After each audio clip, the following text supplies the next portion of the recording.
Good morning, I'm Amy Lynn. Thanksgiving is just around the corner.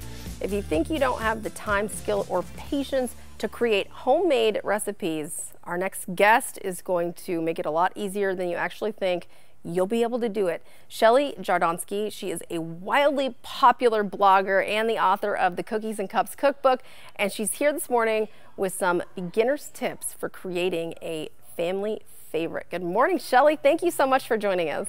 Absolutely, I'm glad to be here. You know, I consider myself a foodie, but baking, I mean, I like it, but then when yeast gets involved, I get a little bit intimidated. You're not alone. A lot of people do. I feel like this is a very common baking issue, and I have to be honest with you, I always used to be a little bit the same way, but I'm here to tell you to squash all of the myths and any of the worry that you might have. Baking with yeast is actually really easy. Just think of it as another ingredient that you're going to be using to bake bread. And today we're using Fleischmann's Rapid Rise yeast. And Fleischmann's is a tried and true brand. They make a fantastic yeast. This one's rapid rise, so it's quick, so you can be confident that what you're making is not only going to be made quickly, but it's also going to be delicious. And we're making these easy beginner dinner rolls today, which are perfect for the holiday season.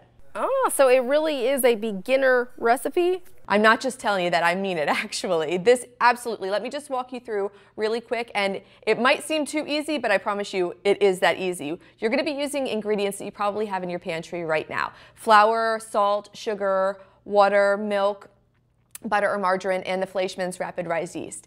And what you do is you mix your dry ingredients together, you mix your wet ingredients into the dry ingredients, and you form a dough.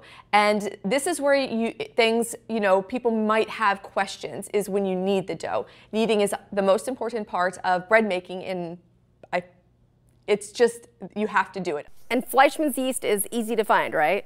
It's everywhere, and they sell it they do sell it in a pack of 3, so you can not only make 1 batch of rolls, you can make 3 batches of rolls, which is fantastic because this recipe is perfect for doubling or tripling, especially around the holidays when you're trying to feed a crowd. And you can even make this recipe, prep all the ingredients and make it in advance. You pop it in the fridge and let it rise slowly overnight, and the next morning when you're ready to bake, you just pull it out of the fridge, pop them in the oven, and then you have fresh bread. Ugh, Shelly. I'll try it. So www.breadworld.com has this recipe for the beginner dinner rolls, plus these gorgeous sweet potato rolls, sour cream rolls, pretzel rolls. There's so many recipes at breadworld.com. I love it. Shelly, thank you so much for being here this morning. I am definitely trying out the dinner rolls. Find out more by logging on to our website, fox4morningblend.com.